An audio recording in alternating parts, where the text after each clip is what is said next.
Hey, what's going on, guys? Over here, and welcome back to the Pitlane Podcast, episode number 81 today, to review the Azerbaijan Grand Prix, the Baku 2018 Well Done edition. Once again, Baku has produced a bit of a madness, and one that I think all of us were having heart palpitations of by the end of that one. Thrilling Grand Prix. A lot of crashes, spills, overtakes, battling to talk about, and controversy to talk about, which I'm sure is going to be a very juicy thing for all three of us to get into. But you're joined by usual hosts, myself, Arav, Callum, and Tom. A little bit before we get into a little bit of a reminder that we have a Patreon page, so you can support this podcast directly if you do show wish, and you can also get this on audio on iTunes and also SoundCloud, Pitlane Podcast over there. But let's get into it then. And the biggest thing, we're going to dive straight into it, get it out of the way first. The biggest thing off that race, obviously, was the big Red Bull civil war. Haven't said that phrase in a while. Civil war in F1 between Verstappen and Ricciardo. They had already had some blows before that actual main crash incident. There was some close battling between those two, especially turn 2 was the biggest one. Verstappen down the inside to defend off attacking Ricciardo. But then it came to wars where we got to, 2/3 of the race in, and 10 laps to go, so even more than 2/3. And Ricciardo goes for a slipstream move on Verstappen. Verstappen moves a little bit in the brake zone. Ricciardo does a bit of a fake to the left, goes to the right, then back to the left, and it ends up with him creaming Verstappen in the rear. Both Red Bulls out, and another double DNF two double DNFs then in 4 rounds. Not a great way for Red Bull to start off 2018, especially after considering they won last race, which is even more of a shame, really. But I mean, obviously, there's a lot of debate on Twitter. There's a lot of debate everywhere, pretty much, whose fault that was, pointing fingers. So I know how I feel, but guys, Callum, Tom, which way are you swinging, between Verstappen or Ricciardo or both? Or, what's the opinion here, guys? See, when I first, my initial reaction when that happened was Daniel Ricciardo. I did think that the fault laid in his hands. In the fact that in most cases in racing incidents or any sort of incident, the driver behind usually dictates a lot of the incident, and it did seem on the face of it that, I'm going to put a slight caveat on this once I've finished what I've just said, but it did seem that the Ricciardo famous dummy that he's ever so nailed in the past, it just didn't seem to wash for Verstappen, and he didn't really seem to fall for it. Now, a lot of people have been pointing towards the fact that Max was weaving here and there. And I mean, he started weaving from the start of the straight, which in previous years has been looked down upon. I mean, but he was only trying to break slipstream, and then when it gets into the braking zone, that's obviously when the issues arise.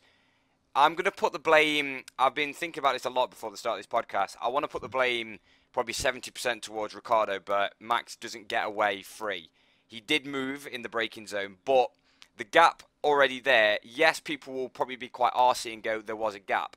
And he proved that, Ricciardo proved that he can, once the gap is there, he can go down it, i.e. when he overtook Bottas in China. But it did seem that the whole weaving here and there, just Verstappen didn't seem to buy it.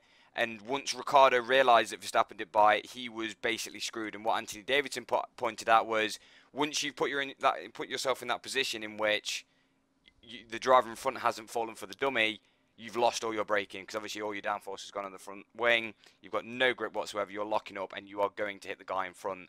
So not all blame is put on Daniel, but I'm going to go against what a lot of people have said, and the caveat is, roles reversed. I feel like people would be hitting Verstappen a lot harder. I know he's being hit hard a lot anyway, but that's just kind of how I'm feeling about it at the minute. I'm interested to see what you two are thinking. I'm 70-30 Verstappen. I'm the opposite. Right, okay. I think too many moves, 3 definite clear moves on a very rapid straight, a very long straight. And I just think it's happened before. Raikkonen Hungary springs to mind. Raikkonen Spa springs to mind. I think it doesn't help Max's cause, the fact he's been involved in incidents every race this season. It doesn't help his cause at all. But I think the more I watch it, if I was Ricciardo, I would be frustrated, because that last nudge Verstappen makes is enough to put any driver off. And I think Ricciardo also does leave the dummy very last minute, which doesn't help. But at the same time, we've seen it done before. That's why I think it's a bit of a hit and miss. I think a good comparison, like you mentioned, Callum, is the Bottas overtake in China, where Ricciardo committed for the dummy, but Bottas, contrary to Verstappen, didn't change his line going into the corner. So Ricciardo was able to pull the move off, whereas Verstappen just had a little nudge towards the inside, which is just enough to sort of throw you off completely. And I think 70-30 Verstappen for me. I don't really have much to say. I think it's just an incident that happens every now and again. I think, to be honest with you, it was going to happen. It just, too many times, it just got too close. I get the impression Max, and I don't want to gang up on him here because, he is a good driver, but I mean, I've never been his biggest fan. I just don't think he's learning his lesson. I still think he's racing very, very aggressively. Also Ricciardo has 50% of the share when it comes to the battling on track. But I mean, it's no coincidence every one of these incidents seems to involve him. So at the end of the day, there's some sort of substance in that. But overall, I think I'm going to say 70-30 Verstappen, and hopefully he learns. Obviously, also they both learn. I think Ricciardo, it's very rare. I think this is like 9 times out of 10 he makes a stick. This is the one time where I think he also miscalculated a bit. But I still think he was entitled to have a bit more space on the inside because he was coming in faster with the DRS assistance. But yeah, I'm going to say 70-30 Verstappen, and that's all I've got to say on that one, to be honest. All right, and I'm pretty much like middle of the road. I think it's just I don't think anyone's necessary to blame. I think it's a Red Bull situation that they should have diffused a lot earlier than it happened, which obviously goes against kind of like, just let them race. But I think, like Tom mentioned briefly, I think the entire race, it was kind of inevitable. Like, I think people were already tweeting that, when are they going to crash? Not if they're going to crash, when are they going to crash? Because the way Verstappen defended Ricciardo into turn 2 before, the way Ricciardo's trying it all the way around the outside in turn 1, it's never, it's a very tricky place to pass on the outside of turn 1 because you can get squeezed into the wall straight away on the exit. So I think it was going to happen at some point. So I think Red Bull could have played that a lot better. Like we heard on at least the Sky commentary, I don't know about you two, which ones you watch, but on Sky commentary, they pointed out that in the pit lane, Newey was already looking over at Horner quite nervously before the crash. Like, we need to start calming them down, or like, are you seeing this right now? Like, this is like crazy. And I guess they're both maybe flashbacking a little bit back to the Vettel-Weber days. I think they needed to diffuse that a lot earlier. In terms of the actual accident, I think it was 50-50 for me. Ricciardo, it almost reminds me of like when Vettel hit Button at Spa in 2010, but not fully, because obviously Vettel was alongside him and kind of slammed into his side pod rather than his rear end. But it's almost like, in the dirty air, like Callum said, he kind of lost a bit of downforce that didn't help his braking and kind of started making him lock up as he entered Verstappen's little bubble and rear end, basically. But at the same time, Verstappen did move a little, just that tiny little inch, which just didn't give enough room to let Ricciardo's overcooking just go unnoticed and kind of do a defreeze from F2 and just take them both into turn 1's runoff area. So I think it was just a 50-50 in terms of little nuances in the way they were both moving.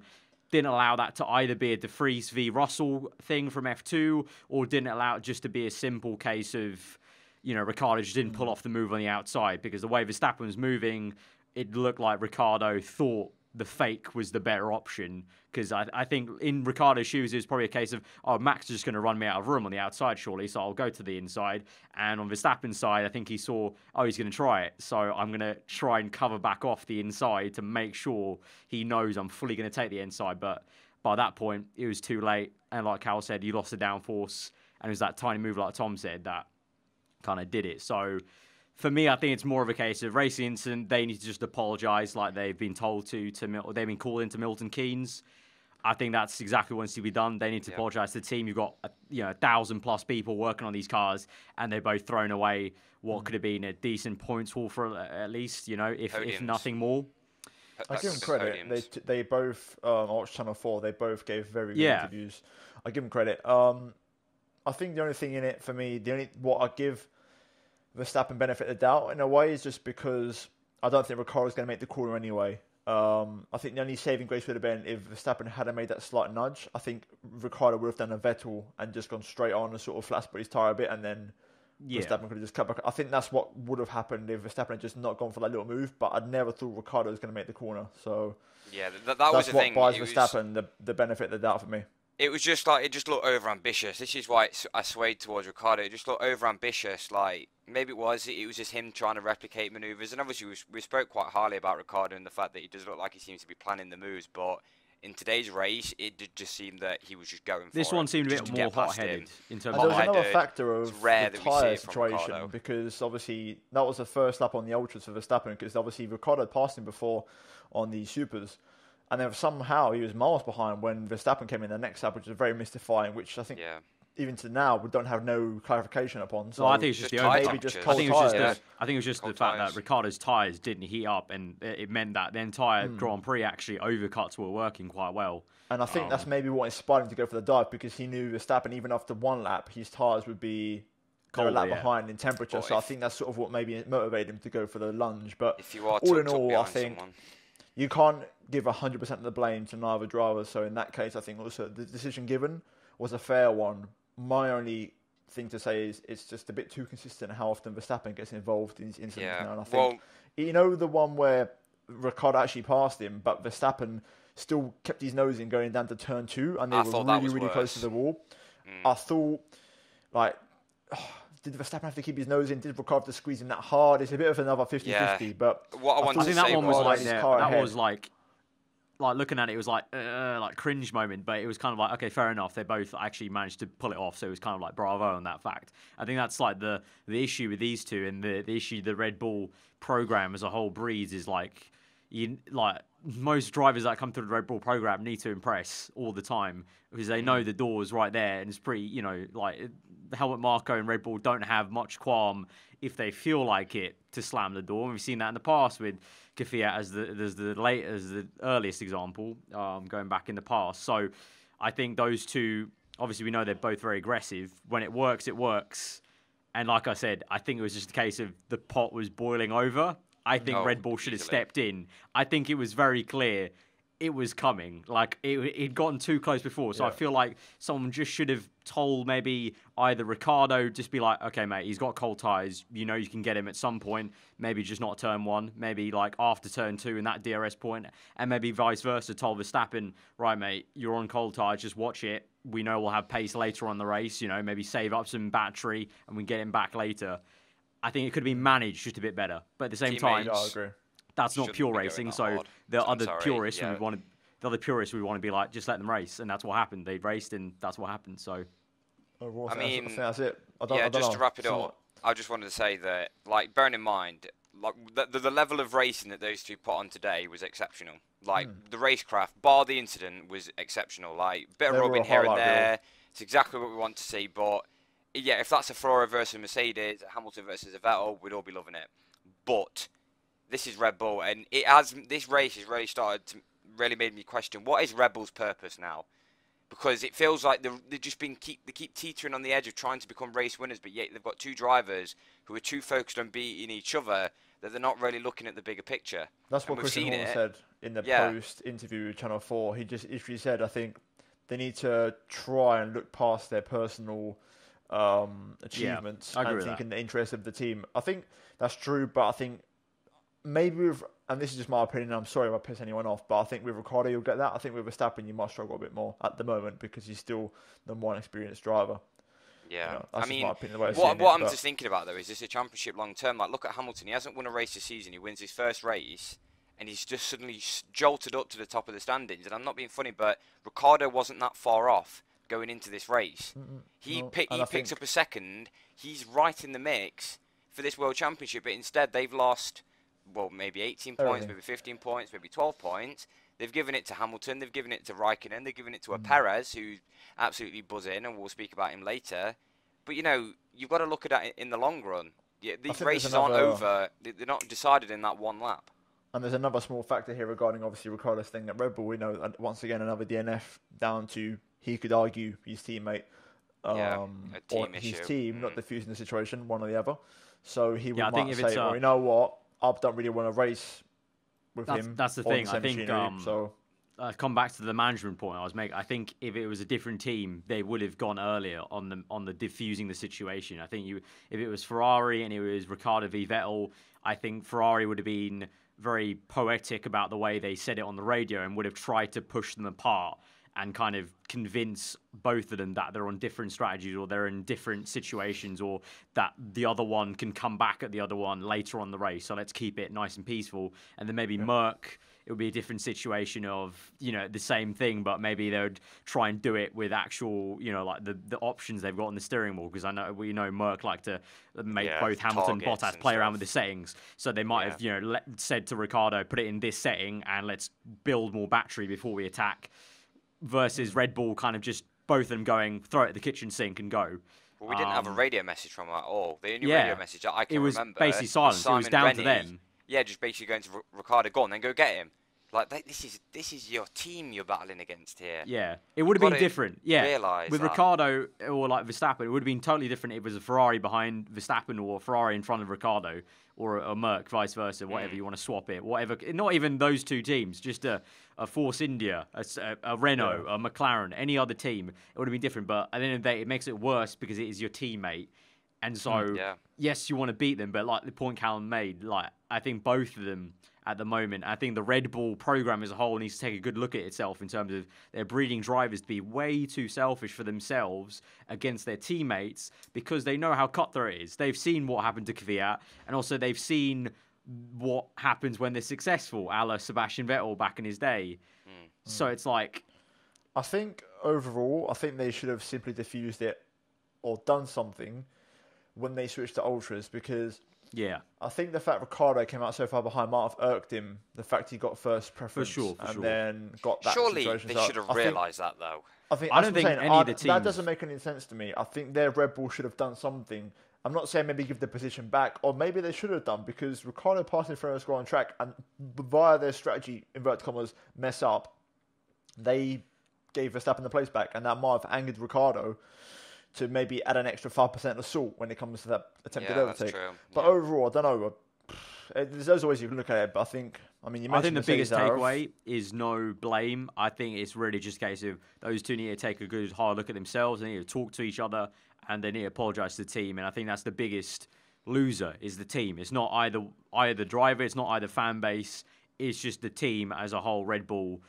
It's a real shame for them as a team. I think hopefully they can, sort something out where it's like, okay, well, they will.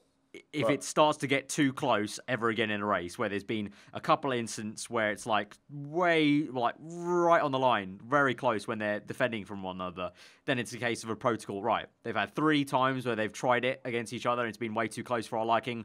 Let's just calm it down a little bit, try and separate them, give them some free air to one another, then we'll see. Then we'll let them race again. I can tell you there's going to be fireworks again because these things never end well. We saw that in 2010. Like Force India last season, it's not going to end well. Yeah, it's like that back in the day with Vettel and Webber, so that never ended well either. So it's a tricky one. I think the difference here is, unlike Vettel v Webber, I can't even say the words right. It's unlike 2010, these two drivers are a bit closer in terms of performance, like raw pace, than Vettel and Webber ever were. So I think there's a bit of a caveat in terms of it's even harder a job for Red Bull to defuse this ticking time bomb, I guess. We knew it was going to happen the second Verstappen moved to Red Bull. We knew it was going to happen at some point whenever they got a good car. And we're going to get it now. They always used to say it's a I don't know if we knew. Have. I don't know. I didn't honestly think it was going to be this soon of like them crashing. I thought they were going to battle when they had a good car, and I was kind of relishing that. But it shows both Verstappen's been involved in a lot of incidents, and it's kind of too convenient that he's involved in all too these. Often. Yeah, it's let's too. not forget that he put it in the wall. All I'm saying is I don't want to give him 100% of the blame, but for example, like I said, the one where Ricciardo got the move done on the softs and Verstappen still held on the inside when he wasn't really there, but Verstappen and Ricciardo really squeezed him into turn 2. Given the last 2 races, it might have just been better if he just backed out for now. It's those sort of 5%, 1% differences in how you attack the overtake that just dictates whether you might or may not have an incident. Sure, they didn't crash, but the way it would have worked out, maybe Ricciardo might have pulled away a bit more, come out, still would have been ahead of Verstappen, and nothing would have happened. Like many of the things just raise, a lot of what ifs. But what ifs, yeah. Yeah, I mean, that's why I go. Let them sort it. That's why I go 50-50, like to kind of have a last kind of roundup before we go. Just like either side, I think was to blame. I think Verstappen's too convenient that he's again another incident, but then on the other side, this move also showed sometimes Ricciardo isn't, he's not bulletproof, and I think he made a bit of a calculation error in terms of how much downforce he had, how much speed he was coming at, and the space he had on the inside. There was a lot more room on the right, but at the same time, like we said, Verstappen did that little move. I know. Shimmy. At the end of the day, you look at it, they crashed on it's the so close to part call. of the It's track, also and so it's high all that speed. racing line that they could have gone for and everything. And I know it's all that, but Ricciardo's human, and at the end of the rest day, of the grid to speak about. either way, at the end of the day, no matter what fan base you're a part of, I think you should be able to scrub away your feelings about that and just agree upon it was a great little big blow up moment in the race. It's always it's a rarity when something like that actually hugely happens. Like it may seem like like a weekly recurrence, but actually in reality, two teammates colliding like that is not that often. So I think it's a kind of appreciative thing when you see something like that blow up in a team's Eddie Jordan face. said that to Christian Horner eye to eye, and he did not like that one bit. Christian Horner quickly stormed off after that. Yeah, it was very awkward. Sorry for you, but it's great for all of us as entertainment. So let's move to the team by team. That's enough of the Red Bull Civil War. Let's move on to we'll go team by team, and this actually bring us quite nicely because the first team is Mercedes with Hamilton on top step of the podium. So that's going to take us on to actually really all the way to the end of the race in a way, and talking about the biggest moment for Mercedes, which was really the tragedy. That was Valtteri Bottas running over that debris and being crucially taken away his win. The photo of Bottas, hopefully you guys would have seen it, and I'm sure the viewers would have seen it because it's been circulating and doing the rounds on Twitter at least. The one where Bottas is basically crouched down up against the little bollard thing with his face down, hands down, and just probably contemplating life at that point. And it speaks, more than 1,000 words. I can't imagine the gut-wrenching feeling, and it's harsh. Heartbreaking. Yeah, Bottas been slapped quite a lot around in this season so far. To be fair, he should be leading the championship, if not. If he won the race, he would have been leading. I have a very interesting topic I want to discuss, but I'll wait until we go to Ferrari about it. But I think I feel bad for the fella, but at the end of the day, it's not. I feel bad for him because he didn't get second place. Because let's be honest, he was never nailed on to win the race at any moment until when it all kicked off with the safety car. Really, that in my opinion, that was Vettel's race. That race Vettel lost, not Bottas. I mean, sure, Bottas at the time was in the lead and he won it, but like Eddie Jordan said, sure, you can feel bad for Bottas, but the one who really lost here was Vettel because he literally controlled everything. Yeah, and he threw it away. Like even Vettel, even his restart was calculated, whereas Bottas, came unstuck a bit. Could have been a hell of a lot worse, and narrowly avoided getting completely swapped out by Sebastian Vettel, a very hot Sebastian Vettel under the collar. But yeah, it's unfortunate for Valtteri. I've said it in the last couple of podcasts now, he's been very unlucky. I think, he's come so close. And, he could argue he could have won at Bahrain. He could have won in the last race. He could have won today. Like, that could have been 3 Ws. And it goes to show, and I've referenced this from past podcasts, maybe the Abu Dhabi race wasn't a fluke after all. No, definitely not. Like, he's that improving. Was him doing very well. I mean, what it does do this race is put to bed the whole who deserves to win the race after the safety car. Because obviously we saw in Australia, Hamilton was robbed. In China, Bottas was robbed. And in Baku, we've had, technically Vettel robbed. So, in reality...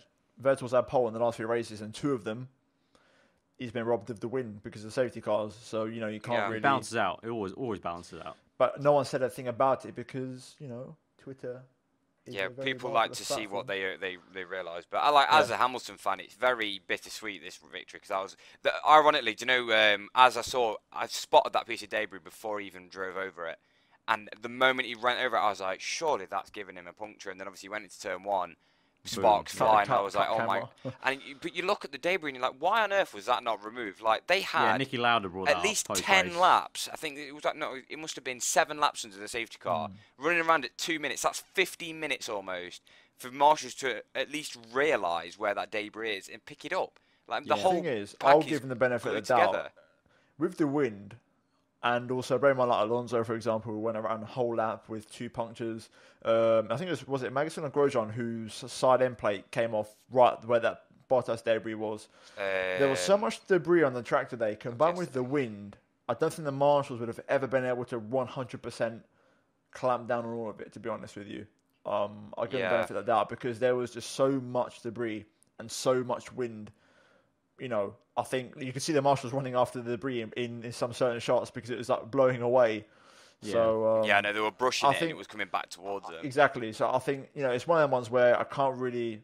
Normally, you could say they could have done a better job, but I think I'd give them the benefit of the doubt because of the conditions and just, you know, it's a long ass straight and a big ass track with a lot of wind to try and pick a lot of stuff up. Yeah, so, 6 kilometers. Especially that main straight, very wide. Exactly. So. The main straight is like a needle in a haystack. Right, let's try and spot some debris on this whopping motorway straight with 5 lanes. Yeah, let me just try and find a small piece of carbon fibre. Yeah. It's tough. It's just luck of the draw. I mean, it's just one of the things that happens, but it's unfortunate for Valtteri that it happened. I want to say a nice shout out to the very classy Lewis Hamilton, who was delayed on the podium because he went to go speak to Valtteri and just kind of try and chirp him up a little bit and make sure he wasn't fully like punched in the gut, devastated, and trying to, you know, say like you should have been the one on top step here, not me. So, you know, keep your chin up for next time, because if we, like we said, Vettel was the one in control of that race, and before that entire debacle, basically, if we look at Merck before the safety car, both of them weren't really anywhere. I mean, Hamilton was trying to get Vettel, but every time he put in a fastest lap, Vettel put in a fastest lap, and Vettel had it under control. And then with Valtteri and Mercedes trying that wacky strategy of keeping him out for so long, it would have fallen into his lap, and Hamilton himself admitted, you know, he couldn't have done anything really about that situation, so he felt bad about it. So props to him. You know, he gets a lot of stick. I mean, every driver does really. I mean, it's you know, the weekly thing that, you know, this driver is the bad guy of the race. But you know, that's what you like to see. Like, all these drivers have classy moments, and that was Hamilton's today. I thought that was really quite kind of him, and you could kind of see it in his body language when he got out of the car. Like, I don't know if you two saw the shots. He wasn't celebrating. He wasn't very happy about it, because it was kind of a half devastated, kind of like, oh shit, my teammate just got taken out. Like, that's a bit, and then also kind of half. I felt like he was almost dazed by it. Like, what on earth has happened? Like, I was nowhere near the win, and I've somehow won. Yeah, I think what's good about it. Sorry, I just want to say that what's good about it is the fact that at least one Mercedes dropped out and it went to the other Mercedes rather than giving it to another team. Plus the fact that, you know, Hamilton basically called it out straight away. It was just like, well, yeah, we've won and we got full 25 points, but we did not deserve to win that at all. Like, he was in third. They were not fast on the One restart. half of him is what I was going to say. One half of him is like disappointed about Valtteri. The other half is just disappointed because he knows. I think it's like, you know what it is? It's literally like Vettel Australia. It's him being, we won the race. This just gives you guys more time to try and fix our car, because Vettel had that. That was Vettel 2013 for most of that race. He had that so under control, wrapped around his finger, basically. I think with Mercedes, I don't want to go into detail because we've got a podcast next week and it's not a race weekend, so I'll save it. But in short, I am surprised that they've won a race today, but they wouldn't have done, and that would have been 4 in a row without winning. That's quite surprising to me. I genuinely did not expect that. I did not see that coming one bit. Mercedes and I did not predict Ferrari to be so strong. And I think we can segue into them in a moment. But I said in Australia, and you can see in Australia, Mercedes were fastest, but for some reason from Australia to Bahrain, you can say 50-50 because Bottas and Hamilton were faster. But then by China, Ferrari have definitely become the fastest team. And I said in the very first podcast in Australia, I said it buys Ferrari time to try and fix whatever's wrong with the car and get it right. And they reckon the paddock from Bahrain to China, Ferrari have found something that's just, they fixed problems that they had with the car. And you can definitely notice now, like China and Baku, they look the fastest. So, I think Mercedes got a lot of head scratching. But then again, the next track we go to, Mercedes were actually the fastest, and Toto Wolff did confirm that they were fastest in Catalonia. So that's going to be interesting. Very interesting. Definitely. I think that we brings can us talk to about Ferrari. Ferrari now. Yeah. Yeah. Raikkonen second, Vettel fourth. I mean, that's apart from the little hot heated moment for Vettel, there's not actually much to really talk about Sebastian, because he did have that fully under control. It was kind of just swept away from him, and the only real big thing was just him cooking it into turn one. That was just the only big error from him. Strategically, Ferrari a little bit questionable in terms of why didn't they just stick him in Ultras? Because he could have definitely gone to the end in Ultras, which kind of segues to a different conversation about the tyres brought to this race. But Raikkonen had a very topsy-turvy race. He was everywhere in that race. Yeah. I genuinely think Raikkonen was the fastest driver this weekend at Baku. Yeah, it was. Yeah, it was. I've got a few thoughts. So essentially right now, I'm loving this season because of two reasons, or one reason mainly. It's not Vettel and Hamilton this year. It's Bottas and Raikkonen. Do you think? They've both really stepped up. And if they both, because Raikkonen's had a lot of bad luck, as has Bottas, if they both had the luck they deserve, I don't think Vettel and Hamilton would be leading the championship right now. And I don't think enough people realise this. I think Bottas could easily be top of the championship. And if Raikkonen actually qualified and not bottled every single Sector 3, oh my God. it could be a very different story. And also, strategy here and there, asterisks. So, yeah, I think it's like the Finnish that's flag what's should have added asterisks on it. it's not Hamilton, Vettel, and the Red Bulls this year. It's both Ferraris, both Mercedes, and both Red Bulls. You could argue Raikkonen's had the edge over Vettel. I think Vettel's just been a bit more consistent and sort of made it count when it matters most. But Raikkonen has really caused him some trouble this season. And I'd say Bottas has actually been faster than Hamilton this year. I think the points don't justify the standings because Bottas he would have, was going to finish higher today, and that would have been the third race in a row where he finished ahead of Hamilton. If you think about it today, I think Hamilton was faster than Bottas today because obviously he out-qualified him and pretty much was out-racing him till the safety car and that's when obviously Bottas jumped him. So, But obviously in previous rounds, I think Bottas was faster in China, and I can't remember off the top of my head, but I'm not going to go any further back than that. But if you think about Raikkonen, it does come down to consistency because you've got to think, how many times do we rave about track position in Monaco and how vital it is to get towards the front, because not only about overtaking, but also it keeps you out of danger. Being on the front row, you're not going to get crashed in. Well, you might get crashed into. We've seen it a couple of times, but it's less likely chance. Him qualifying in sixth, not only he had a piss poor Q2, making two mistakes, forcing him to start on the ultra softs, and then that mistake in the final sector. Like, obviously, people can point to gust and winds and everything, and yes, the weather conditions did make it extremely hard. But he was smashing that pole position, and the final sectors are bloody straight. It's just hold your throttle down. Corner, right? Yeah, it's one corner that you got wrong. Yeah, so I think this is my other point.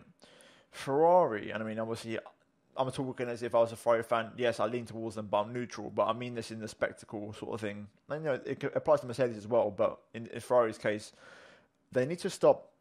I won't say favouring Sebastian Vettel, but when they look at Vettel, they only look at Hamilton.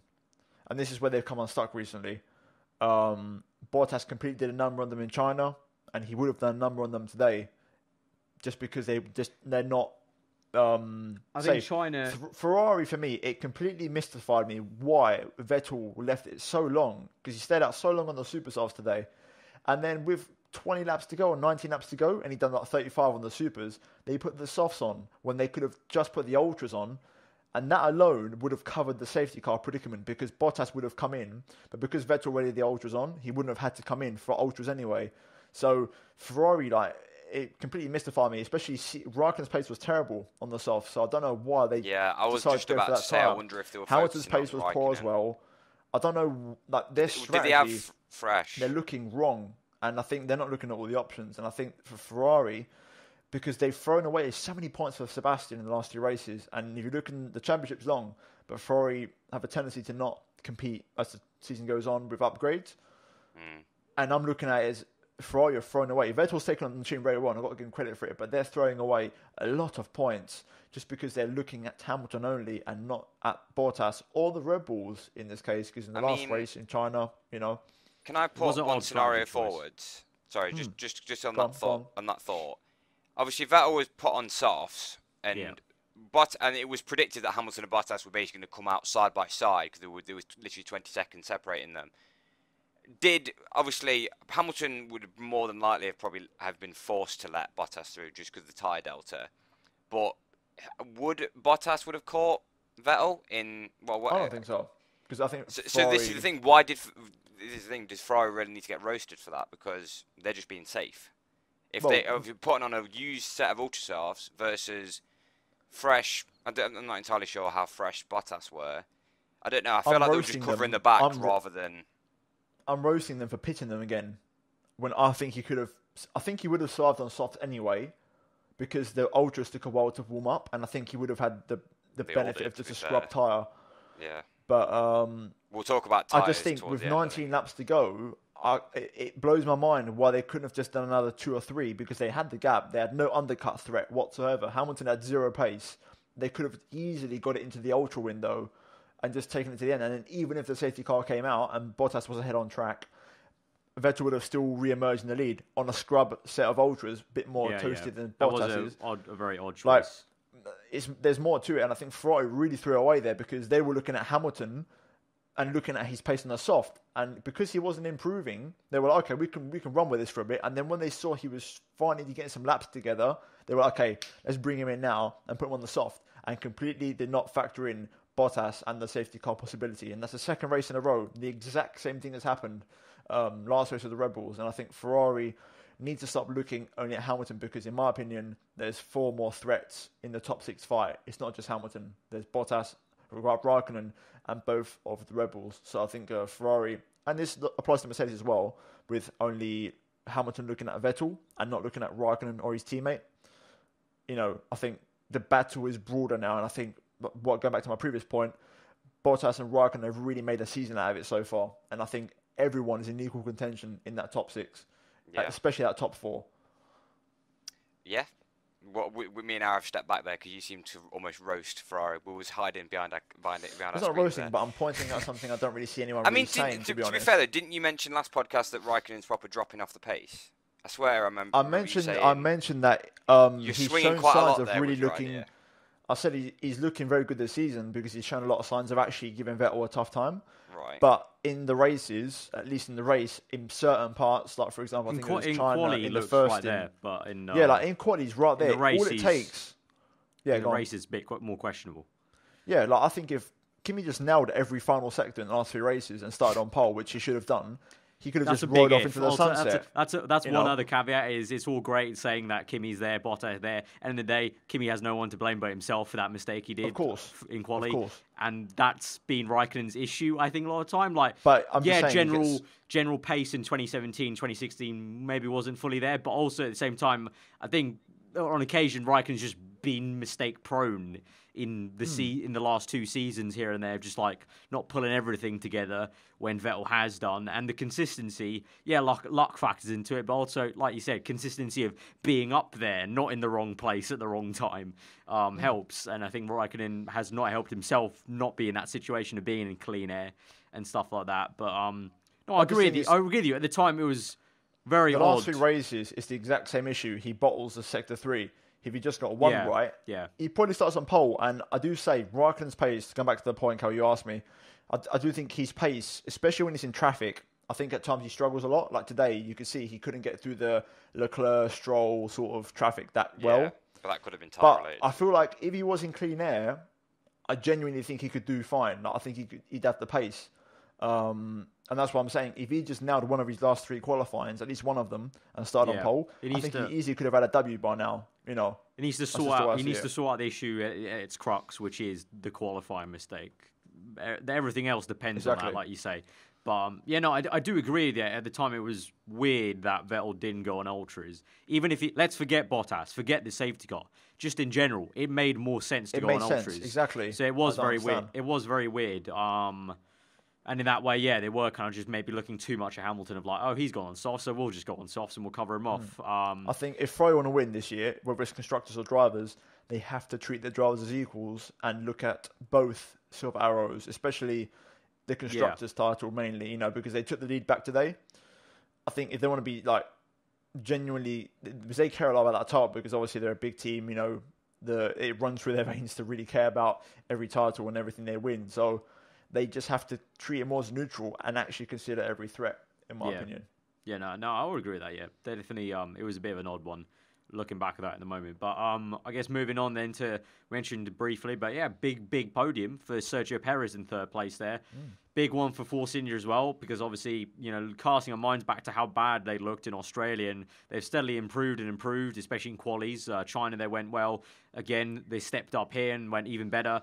Obviously, it was a real shame to see Ocon out the race so early, flying into the barrier. At that point, I was kind of thinking, oh, crap, Force India are going to have another unlucky race, because at that point, Perez had been pushed down the order a little bit.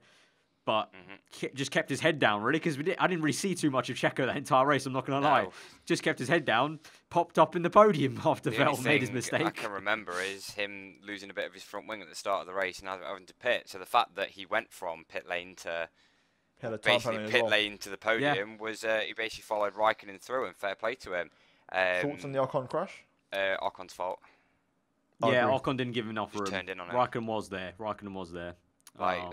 Very similar to obviously the Bottas incident. Bottas Raikkonen last year at turn 2, in the fact that it just seems that it's just a squeeze. Like, I know 90-degree corners are quite difficult to get around, but Kimi had enough of his car to warrant space. Yeah, way more than enough. It was like, it wasn't even one nose. It was like the nose, the front tire, and a little bit of the barge car.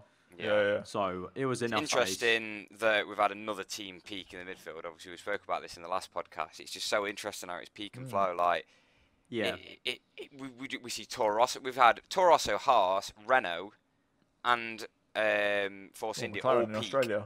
Oh well, yeah, and McLaren as well. So we've had all 5 of them teams peak at one point. And you could argue Sauber as well today. Sauber peaked as well, and you could also argue that Williams peaked this weekend as well. So it's very difficult to still predict that midfield, but it's brilliant. The midfield's very wishy-washy. It's going to be cool it's a great to see stat, how they develop. Everyone has points already this season after 4 races. Yeah, it's brilliant. It's good. Yeah.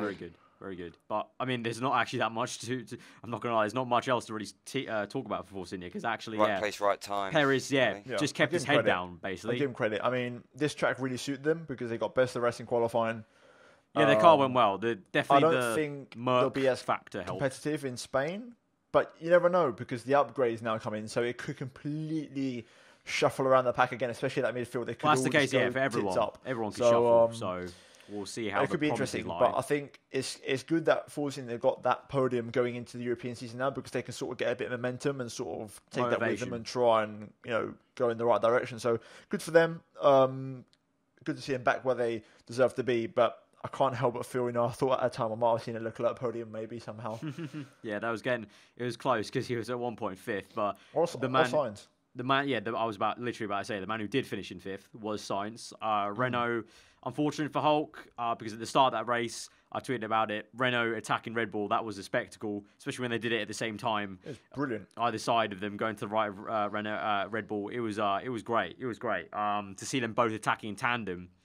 And then, Hulk, he said it in his post-race interview, just real shame, just a little mistake, and that killed their race. Those things can happen around here at Baku with the wind as well. We knew that. We saw that before with, mistakes on the formation lap, and Kimi and Quali. Mistakes were happening throughout this weekend. So, real shame. I'm also going to be a bit salty of, I picked bloody Hulk over Sainz, my F1 fantasy, the last bloody minute, and Hulk goes stud that. I've got a theory behind this. Come on, I've got a theory. I know why. The same way you said you're going to give Williams some sticks, so they improved this race, and they did. We gave Hulkenberg a hell of a lot of praise in the last podcast. So that went the other way. I'm just saying. Yeah. You know what? Yeah, I'm just going to, Sauber, pick up your shit, all right? You're terrible this race. You do better, okay? I'm really hoping that turn up to Spain. Have a little talk about Nico Hulkenberg, because let's think about it a minute. Sainz and Hulkenberg are running pretty much like the best of the rest. I'm not being funny, but that silly mistake from Hulkenberg could have cost him a podium today. Like, there could have been a chance of it. Maybe. If it worked out. Maybe. Because the only reason... Obviously, it all depends on how the rest of his race panned out. But, in the same way that you do the lottery, you've got to be in it to win it. You've got to be there. Yeah. I mean, Sainz was in that exact position. I would have assumed Hulkenberg would have done the similar strategy as Sainz. Maybe. So he would have been in the same place as Sainz, and Sainz just didn't have the legs. So because they weren't threw it away. Because you got to remember, they were at that point. It looks great on paper, but you also got to remember they were fighting the same engine cars. Sainz against a Ferrari and Mercedes-powered car just couldn't quite do it for him today. I don't know. I don't feel like there's much of a delta these days. I feel like back in 2014. I think Williams is a case study. Right, okay. There's still a delta when you focus it on around here, but I mean, you're a Mercedes-powered car defending against a Renault-powered car with DRS. It's not going to be too much of a difference.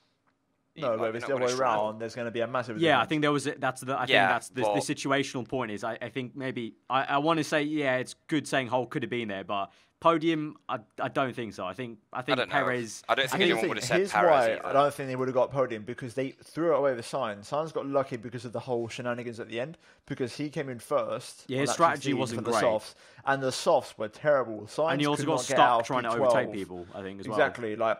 He got lucky because it all kicked off, and he managed to change his tyres and survive and get P5, and the Red Bull double DNF. But them softs, like, he was basically a dead man walking on those because he wasn't going anywhere. Yeah, it was frustrating to see. Like, he was overtaking. It was at the point where he overtook Alonso, and it was kind of like you realised how far down the pecking order he was. 12th. Yes. Yeah, and I was like, I was kicking myself, like, watching that. I was like, God damn it, he was so far off. And they pit him early, and he just got caught up in the traffic, and the tyres weren't getting switched on, which I guess everybody found out when they put on the softs. But, I mean, still, for him, that's great. Like, he said he was ecstatic. He enjoyed his race out there. Obviously, it was an annoying strategy for him, but he had fun overtaking cars out there. And for him to get P5, I think for him, like Tom said with Force India, for him, it's a really nice confidence boost going to his home Grand Prix then, that hopefully he can be even more comfortable, because he said he felt comfy out there, and he clearly did. He needed that result big time. Yeah, he needed it. So good on him. But we move on to the next man who's going to be even more ecstatic, I think. Not only him, but the team as well, surely. Sauber and Charles Leclerc, in his rookie debut season, gets P6. His first points in F1. Fair fucking play. Really, really great job. Smashed that weekend. I think, when I saw him in fifth, I actually did shout out loud. I was like, "Holy fuck!" Yeah, Leclerc is in fifth, and when Sainz overtook him, I was like, "Go away, Carlos! Let him have his moment."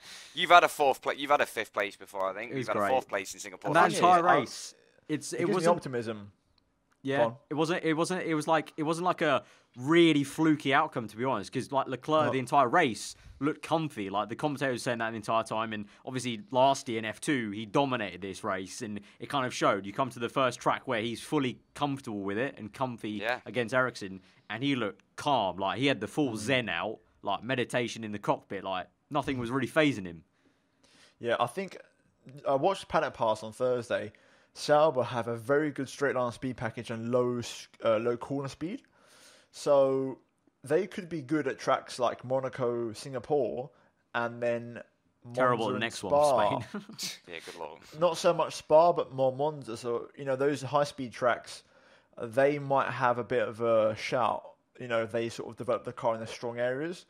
So I don't think it's going to be a last points of the season by any shot. I think they've still got a lot of points this season on the table. I think so. Yeah, definitely. I've got to give credit Ericsson, not for today specifically, but he's done a great job this season to get points for the team. He's really performed well. Today was one of the races where, but I think he apparently he got tangled up in the whole turn one, lap one shenanigans. He did. It never really worked out for him. But like Leclerc, it was a superstar performance today. But credit to both drivers, like they've both got points for the team after 4 races. Fair play. Like it wasn't only the start because post-race, he posted something about hugging it out with Magnussen. I think Magnussen, we didn't ever see any video of it, unfortunately, due to the way FIA were focusing on the front, obviously. But I think at the end of that race, K-Mag had an incident with Gasly and separately with Ericsson. So I think Ericsson could have even snuck into the points. Maybe I don't know how far off he was. He was literally half a second behind Hartley, so he could have actually got points today. So it's actually, he had made those like really annoying mistakes earlier, but by the end of it, with all the chaos, he actually still could have come through for points. So a little bit unlucky in that case, but mega for Charles and mega for the team, and let's see how it goes. Spain might be a little bit harder because they did have that. Casting mind back to pre-season testing, that car did not look great around Catalonia. So we'll see about that. And that moves us on to the next Spaniard, the home Grand Prix for him next race. But Alonso, P7.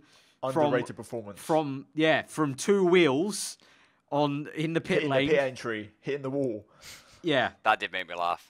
When he was trying to get around that. Quite spectacular for him to still come back in P7 after starting his MotoGP career early at the very start of the race. Pretty much. I mean, to be fair, fair play to him, because if you cast your mind back to Ocon when he had a double puncture in Brazil, he just gave up. He was like, no, there's no way I'm getting this back. And all the drivers on the grid, you'd think, if they had 2 wheels on their wagon, you'd just think, it would be Fernando Alonso that try and somehow drag it back and scrape it along the wall, scraping all the way there, and he just somehow manages it all the time. I remember C4 coverage. It was just like, well, there's no real. opportunity for Alonso to get points this afternoon, starting in 12th place. And then obviously halfway through the race, he was still at the back of the field, and he just somehow manages it all the time. Yeah, came out stuck on lap 1, didn't he? But, yeah. It's just, I praised him massively in the last podcast, and I stand by it. I don't know how he does it, but that guy, he just does it. Like, you can bank on him to get a result. Like, honestly, that guy, he's in the form of his life at nearly 37 years of age. Fair play. That guy he's unstoppable. Yeah, especially because especially even with without the incident, that car did not look great out there. Like, nope. It really did speak a lot to. You compare that to literally the works Renault and Red Bull Renault up the road going really well and battling each other. They better hope the B-Spec car is amazing in Spain. I'm looking forward to this. It needs to be earth-shattering. Yeah, it needs to be like race Apparently, winning. like they've already said, there's going to be hardly no change to the rear of the car. It's all going to be... It's all the front. Side pod on front end. Yeah. So that's probably exciting. the most draggy part of the car, because obviously that's all they focus on is try and channel the air as well as it can. Unique rear end, there's not much they can do about it. Yeah. So they're just sort of small developments, but I'm looking forward to it. I just hope it's not like a Red Bull last year where, they promised an RB14 at Spain and we got nothing. Yeah. So, can I speak about a certain Belgian who I believe had probably the worst weekend of his life and still managed to get points? I completely agree. Like, I genuinely think that was one of his worst Grand Prix things. It's like in the same way that Hamilton didn't really deserve the win. It's not like he didn't. He did really a 4-stop. Place.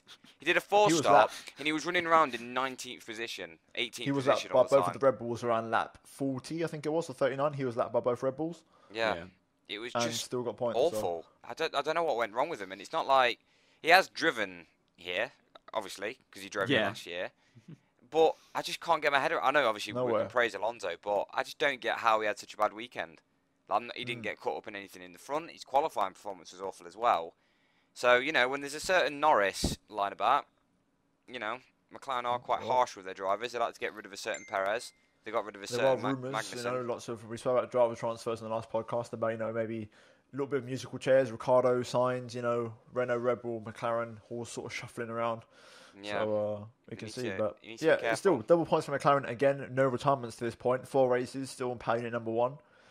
In that regard, we're doing well. So if their B-Spec car now is the bollocks and they've got still paying at 1 after 4 races and they've got the new car coming, they're looking very good. But they need that car to be spectacular. Yeah, well, that's the asterisk. I think very good if that car is spectacular. If not, or with potential to really improve it towards the end of the season. Sort of thing, but it has to be an improvement. Yeah, I mean, I guess you're being very positive about it. For me, it's just kind of like looking at it, kind of like for all what this year was meant to finally be.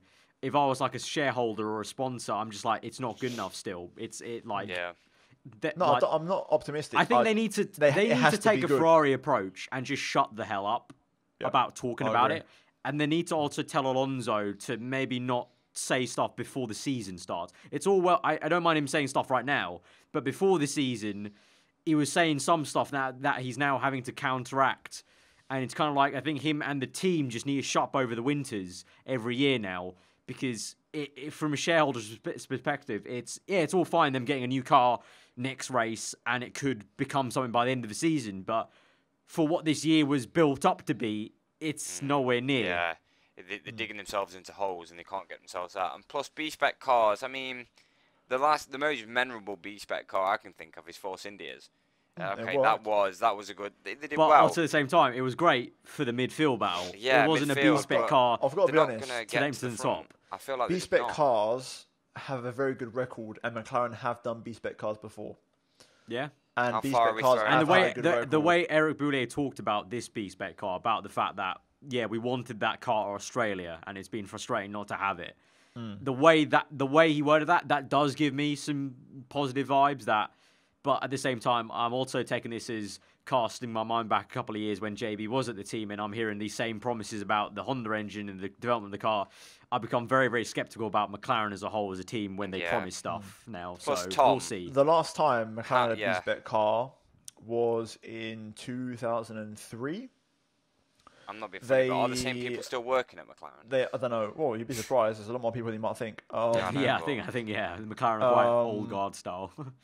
They rocked up to pre-season testing, and they realised their car was too tight, and they were basically cooking like an oven. So they brought the 2002 car out of retirement and just slapped on some 03 Reg Aero on it.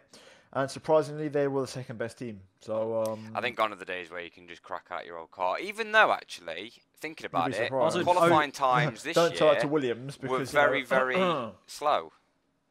Because of the time of year, I think. And the tyres just didn't seem to work. I think we need to have a good podcast talking about the tyres because I didn't like the tyres though. I don't know. I didn't really like the tyres. I can lean into Tom's theory of like the 1 to 2 stop for the last 2 races. This time, I'm adamant they brought the wrong tyres. Yeah. This race, they should have had hypers, ultras, and supers. You imagine if the supers was their go-to race tyre.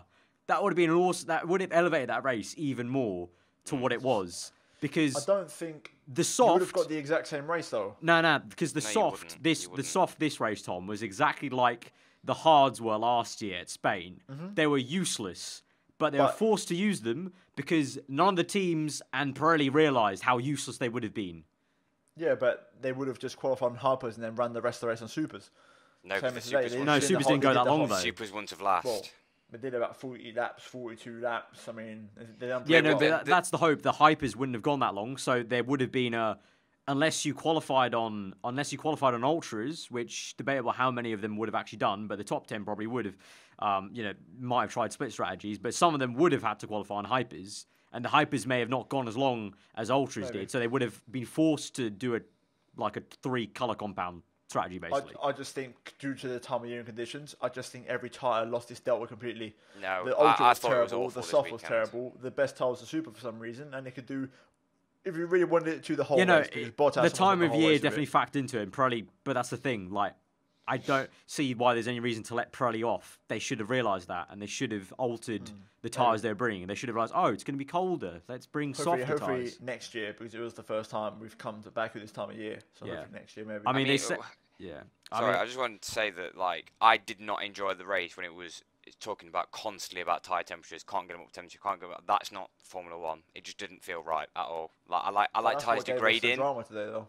I know. By the end of it, but you got to actually admit, there was 30 laps in that race. There was 20 laps in that race where the tyres they had brought were basically the reason why it was quite a nothing was happening race, basically. What we've also got to remember is the fact that I was watching that race and it got to about lap 40 and I was like, they haven't made the first stops. When is this race? When's this race going to kick into action? It was we have to wait over the half of the Grand Prix.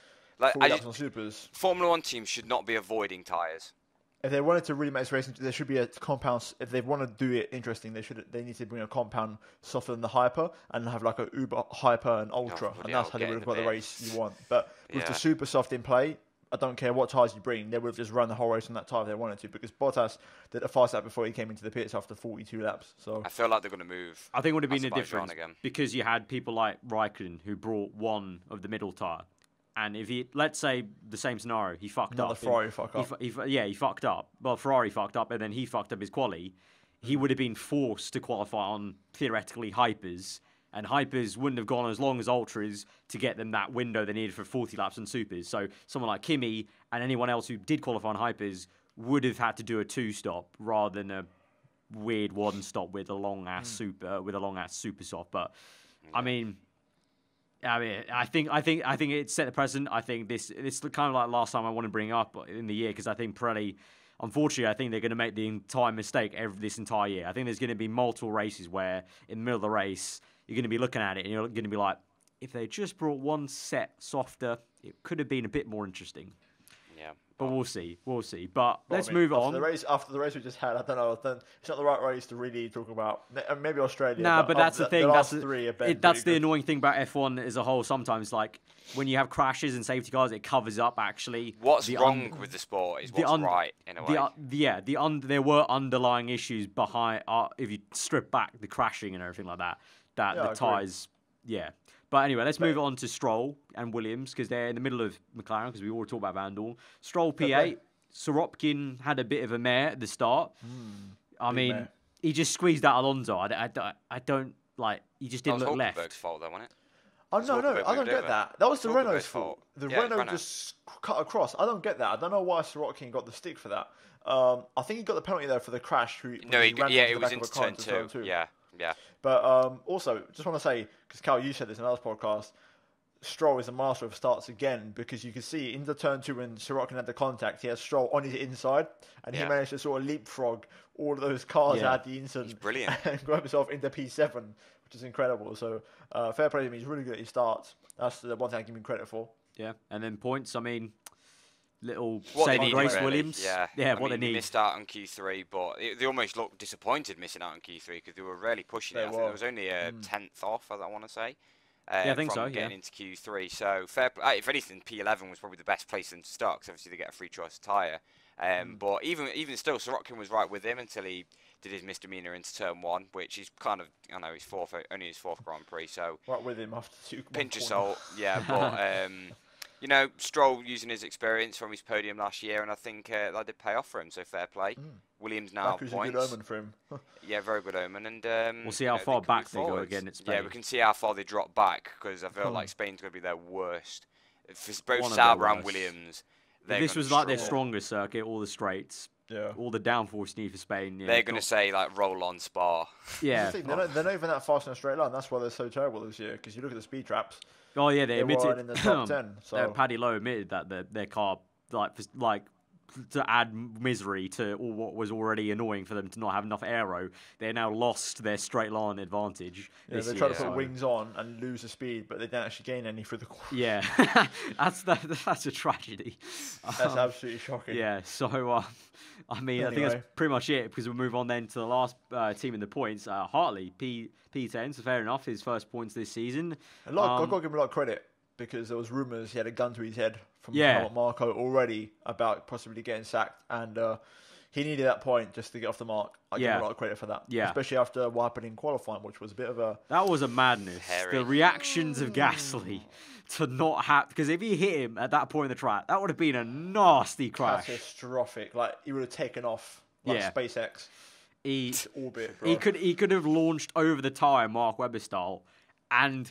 Because the way the hill was inclined, he could have literally taken off over the barrier. Yeah, I thought that as well. Yeah, do you know when people said that you could have had a Webber incident? I was looking, I was like, well, what happened? What would happen if he went off? And I was he like, would have cleared the fence. He would have cleared the catch fencing, and that could have been catastrophic. He would have gone straight into what was like a villa or a house or whatever. Again, that's where, compared to Webber's crash, that's where the lower nose regulation might have helped him, but we never know. Obviously, they don't want him to test it out. Or anything, yeah, true. But, that's what the lower noses were brought in for, to sort of avoid those sort of things. So I'm sort of hoping that would have helped. Yeah, but, me too, yeah. It could have been, I think, also very nicely for Hartley because, you know, impact from behind, those tend to be pretty bad. So I mean, all round. As weird as it sounds, Hartley may have come out worse, a lot worse than Gasly if that incident had occurred in the worst possible form. So, because naturally, any car crash, the person who gets hit from behind tends to end up worse he would have been so, in deep pain. But fair play to him for getting points still. Taurus had a very quiet race there. We barely saw them. They weren't anywhere. I do want to say when they have the chance, when he has the chance, Gasly does like to push the car up when he can. He had a great start and restart when the safety car came back in because he got up into what was like P7 at one point, but then the pace of the car just dragged him back and back and back, and then he pit and just kind of like Sainz, he just pitted a bit too early, and then he was just kind of nowhere all race. And Hartley, I didn't really even see him at all the entire race. He just kind of popped up in P10. Bit of a Perez. Yeah, basically. Yeah, I can't suss out Torosso because their car, they're not the worst in speed traps by any means, but their car looks like it's got a lot of wings on it, so you think it goes well for the corners, but I don't think it does. I think there's something not. I think with Bahrain, I think Bahrain showed maybe I think they're still trying to understand the car almost. Kind of like, I still don't think they've understood why they're fast there. I think it will take a couple of races or maybe the entire season. Maybe by the point when they realise why they're fast, it will be a hallelujah moment. But like you say, they've got so many wings on it. But yeah, I don't think it's particularly great in the corners still. You know, sometimes with Toro Rosso, you forget they've got a Honda engine. Yeah, you do. Just thinking about it, I've forgotten about it. Which is testament to them and Honda. Like, they're making the partnership work. Because, I pretty much every time forget they have a Honda engine. And it's mostly down to, like, when they go backwards, I'm just like, oh, it's just the aero, the chassis is just not there. Rosso, isn't it? Yeah. So just a way. I just wanted to throw that one in just because I just it's a good point about it. And I was it's a good point, yeah. Well, that's why I just said, like, a few minutes ago, like, when they're off the pace, it's not because they're exactly down a straight line speed anymore. So because the speed traps, even though their car looks very good, maybe it doesn't perform very good. Yeah, the right speed there. traps don't lie. Like they're still okay. Like here at Baku, so yeah. I mean, moving it down to then the last team really is Haas. Well, let's forget Magnussen for a sec, because can we please go to Roman Grosjean and the infamous team radio? What happened there then? Ericsson hit us. Definitely Ericsson. Yes, Ericsson definitely hit us from about 15 meters back. I think Ed Turner said it best on Twitter. I think that's the new Harry Kane F1 meme of him claiming the goal. Yeah, I think it's just Ericsson's fault. Like, just was. Yeah. According to Haas's engineer, Ericsson got the Harry Potter cloaking device cape out, draped it over his car, and hit him. That's what happened there. That was Pirelli bought embarrassing, the wrong tyres. Oh, no, I'm pretty sure it's Ericsson's fault, mate. Yeah, no, everything's Ericsson's fault. Yeah. Actually, you know, that brings me one sec. You two talk about keep reacting when I find the comment. Yeah, what I wanted to say was, it's not the first time that Grosjean's done like silly mistakes like that. I mean, like, he had a pretty... Yeah, literally wanted to bring up Brazil. He bloody put it in the bin. He put it in the bin. He binned it before they even started the race, and he does something like that under the safety car. It's like, I know Bottas did it last year at China. Albeit that was in wet conditions. It's a powerful moment qualifying, how he shut down after qualifying. That was pretty... Yeah. Okay, this is a pretty borderline. I'm not gonna say it because it might demonetize us. But basically, it's quote I blame Ericsson quote and then dash and then insert dictator here. Oh dear. So that was a funny team radio. I'm gonna guess that he never saw the replay of it or anything. No. it was up there with Hamilton's Ono. Like you could see because he put his radio on straight away, and he was just like, "What on earth have I just done there?" And then the Uber memes afterwards is quite good. It happens every now and again. A spin, whether it's a formation lap or. Ericsson put it in the wall under safety car in Monaco last year, didn't he? Well, because going to the grid today, both Saubers and Raikkonen almost had a crash going to the grid. So you know, I think the only thing he's got going for him is because of the wind situation. It might have. I think that was really just him and the tyres. Oh yeah, no, but it's a weird spin though because he wasn't accelerating or really braking. Like it just went. It was really weird. It was like it was on ice. You have got to say like he got pushed from behind. Like he lost the back and someone just sort of put like a visible hand behind him. It was like, you know what, you're half spinning. I'm just going to push you. But in a way, though, you think of Hulkenberg's spin, you think of Vettel's lock-up into turn one, you think of Hamilton's double lock-up as well. The wind did play such a huge role. There were a lot of mistakes, but that was did, particularly embarrassing just because he was under the safety car. Yeah, and it at was that point, is it worth it to heat up the tyres that extra bit? I mean... Just brake a little bit early to turn one, hope someone makes a mistake in front of you rather than crashing it. So, and then Magnussen... awful weekend for him. Very quiet, and then we didn't see it, but apparently... He qualified okay. Huh? Well, just... he qualified okay. He qualified okay, yeah. The race was... I think it was Gunther Steiner said, he looks consistent this year, and I give him credit because he does. Yeah, the race was just a bit... Bad race. Yeah, bad race, and then we didn't see it, but Gasly was furious with him at the end of the race, saying he's the most dangerous driver of his race because there was some altercation between him and K-Mag, and then also we saw from Haas tweeting that there was also altercation with K-Mag and Ericsson. So I think at the end of that race, I don't know, maybe K-Mag got a little bit bored and had to decide to race Ericsson and Gasly a bit too hard for their likings, and eventually got down to what was last place basically on the order because Bottas was out. So weekend to forget for that team because. It's ironic, isn't it? Because Haas are throwing away the potential of that car because, they're going to rule Australia. They're going to hate Australia even more now. I mean, if you said that, just before the pit stop error in Australia, if you were told that in 4 races' time they'd be this far off the pace and Force Indias will be getting podiums. You would not have accepted that in the slightest at all. So this is the beauty of our sport, I suppose. It's so unpredictable and so cruel. Like what Tom you said, this season is starting to get up there in 2012 sort of levels. It's not as high as 2012 yet, but we're only at round 4. 6 teams battling for a win. It's not too bad. Yeah, I'm loving it. It is.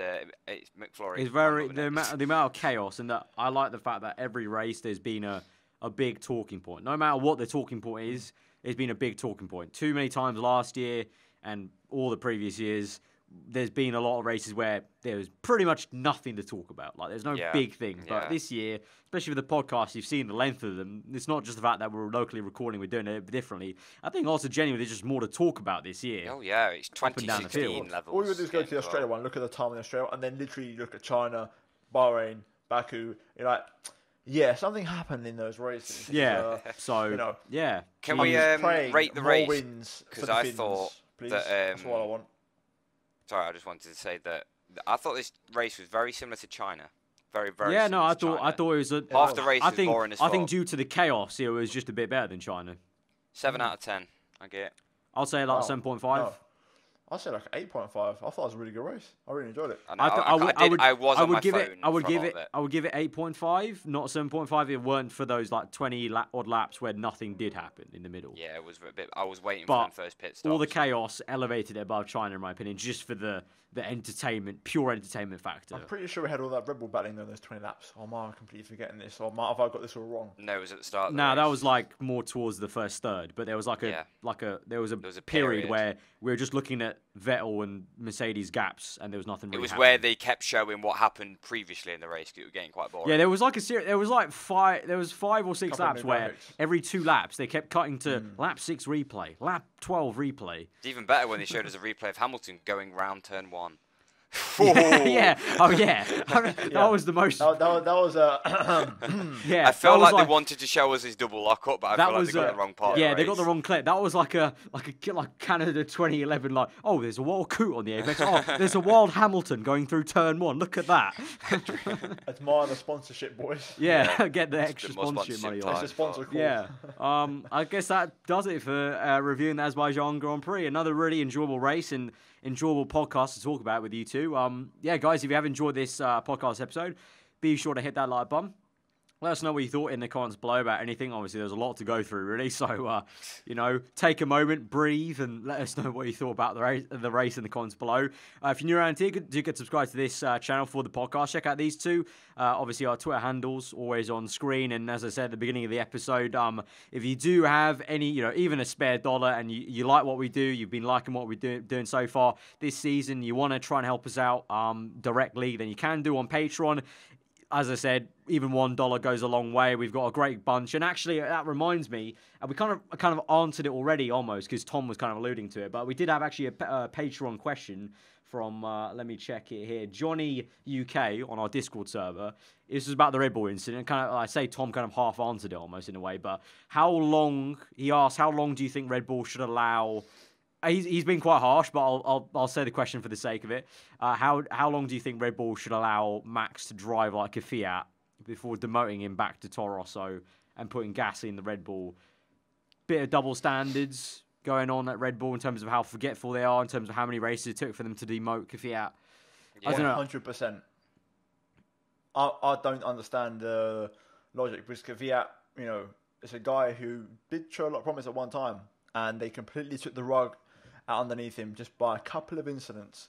To point out, he got a podium in China in Kvyat. The next race, he had a crash. The next race, he was demoted. Verstappen hasn't had a podium this season yet, and he's had 3 crashes. I don't understand why they've not done anything towards it. I understand he's a golden boy, but I think that's it. I think that's it. Vettel 2.0. He's a golden boy, but you have to... It doesn't matter. He's going to keep doing these things and getting caught up in actions unless you do something about it. Little caveat was there was a nice cheeky little video, picture. I'm sure the photographer was just trying to stir the pot a little bit. But Helmut Marko and Franz Tost were having a little debrief, and they didn't look exactly both very happy. It seemed like a very serious conversation. You never know. But I do kind of agree. I do agree with both of you. Both of you said the same thing, sort of like, almost Vettel 2.0. I'll give FIA blame as well for this, because they are just as lenient as Red Bull are for this, because they know he's an exciting prospect, and the FIA don't tend to punish exciting prospects either. He's the future of the sport. He's the future of Red Bull. He's a future world champion, but he's getting a bit over the top. For me, how Verstappen hasn't collected... Has he collected even a point? He got... No, they both got reprimanded today, but no penalty points. What about... Did he... No, but in the last 3 races, has he got any points from the last 3 incidents? He got one from the Vettel incident. Okay, fair enough. But I was going to say, if they hadn't given him nothing at all, I I think I've got to be honest with everything that's happened since 2016. I think he's been lucky to not have a race ban yet. Really? Oh, yeah. Okay, maybe that is pushing it a little bit. I think for me because I would agree with that because we had a situation. Remember Grosjean in 2012. Yeah, it was crash. It was the final big. I can't remember when it exactly was, but it was the final big blow. He made a mistake, and then he got Japan, I think. No, it was before Italy because he got taken away for Italy, didn't he? Sorry. But whatever Spa then. Spa. Yeah, it must. Yeah, Spa. well, yeah. Sorry, it was obviously. Lewis's. Yeah, the famous one. Yeah, it was the big one, but it wasn't just that. It was the fact that cumulatively he kept on making mistakes before that. Yeah. So Verstappen, he has done those cumulative stuff. So yeah, it is. Often it does make you think a little bit. Like I said in the last podcast, the double within the Raikkonen when he had 2 in Hungary, 1 in Spa, the numerous ones with Sebastian Vettel, and his track record this season alone, just too much for me. I just think he needs to be cut down a peg or something. It does again, like I said, reminds me of like a Hamilton 2012. It just needs to get like he's the prospect. 2011, you mean? 2011. Sorry. He's the prospect. He's the guy who's going to be the future of Formula One. And Hamilton did step back. He had a brilliant 2012. Mm-hmm. He did the career move he did the season career. What am I trying to say here? He did an insane What are you move, trying to say? Team, end of the podcast. I'm running out of words. He did an incredible team move, and now here we are, triple world champion, quadruple. Making the team switch. I think he just needs to step back, take a chill pill, stop putting it in the wall, stop putting it into other drivers, and let's not forget he did crash in FP1. Like he said he's not going to change his style. And because he's not getting punished for it. The second he gets punished, I guarantee you he will change. I've seen it so many times in every sport. I've seen it in MotoGP, I've seen it in F1. It's like anything in life. If you got a child that misbehaves, look at if Grosjean. you give him a slap on the wrist, Grosjean came back and was a lot better in 2013. Exactly. So and I'm surprised that Verstappen has literally had nothing. Not even a grid penalty for the next race. Nothing. Yeah. I'm surprised. Food for thought. All right. Well, yeah, little food for thought. Nice, interesting question there. So thank you, Johnny UK. But yeah, that's what I'm talking about, guys. So if you do have a spare amount to give directly to support the podcast, and you can get directly involved by offering us up questions in our Discord, or as I said, you can just support us just with even $1. Spare. Don't want to buy like a chocolate bar that costs $1. I think with inflation and Brexit, it costs a lot more than $1. But you get what I mean. Yeah. So yeah, if you like what we do, then do consider it. But by no means you don't have to. Your support alone by viewing is good enough. We do appreciate that as well. But yeah, if you do want to get the podcast on audio, we are on iTunes and SoundCloud. I want to say, I know Tom will want to push this because he's been pushing it behind my back after the podcast. But you guys on SoundCloud have been going really, really well. I think every podcast is after like a week or so getting to like 2,500 views-ish, listens, I should say, which is really great. So thank you a lot for that. And also iTunes-wise, I think we're nearly at like 1,000 unique devices downloaded the podcast on iTunes. So thank you very much for that. And also I would say if you do get it on iTunes, do give us a rating if you do have the spare time. It does help out quite a lot in terms of the way we get up into the charts on the podcast, the podcast store, if you will, if you rate the podcast. So we would appreciate giving us a rating as well on there. But yeah, many thanks for all our audio listeners. I know that was something you wanted to get done for a long while, and the support clearly shows, especially on SoundCloud. Like I think last season we were like 1,000-ish listeners. 500 if that. Yeah, it dropped off quite dramatically. Right, so we've been blown away so far by the amount of you tuning in on SoundCloud. So thank you very much for that. But yeah, and finally, if you do want to support us even more directly or not on Patreon, you can if you want to pick up like a racing chair or something like that, or something to go racing with on the F1 game, you can check out GT Omega and use the code PitlaneF1, and that'll also be a way you can support us. So yeah, guys, we do appreciate you listening. Hope you guys enjoyed this episode. I certainly did. It was a great conversation. As we said, like they're getting a little bit longer and longer, and it's because the races have just been giving us so much to talk about. It's been great to have like a full-length chat about it and not really have to try and stretch out stuff or fill time a little bit. So, yeah, it's been great. But till the next one, so off race week one, so we'll just talk about the news, I guess, and actually get to preview Spain fully. So till then, guys, I hope you guys enjoy the rest of your day, and see you next time. Goodbye.